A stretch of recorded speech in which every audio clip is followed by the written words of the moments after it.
Herkese merhaba arkadaşlar, kanalımıza hoş geldiniz.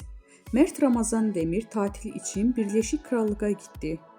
Yalı Çapkın dizisinin Ferit karakterini tanınan Mert Ramazan Demir, askerlik hizmetini tamamladıktan sonra Birleşik Krallık'ta tatile gitti.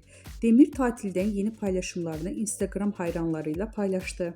Ekranların en sevilen dizilerinden biri olan Yalı Çapkın dizisinde Ferit karakterini büyük bir hayran kitlesi kazanan Mert Ramazan Demir, geçtiğimiz aylarda vatan görevini yerine getirmek için Hatay İskenderun'a gitmişti.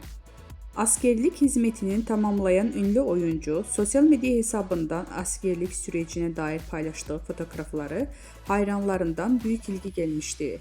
Yemin töreninde paylaşılan karelerde oldukça dikkat çekmişti.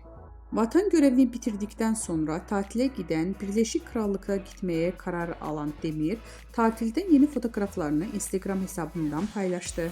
Küçük Haziran notuyla yaptığı paylaşımı takipçileri tarafından büyük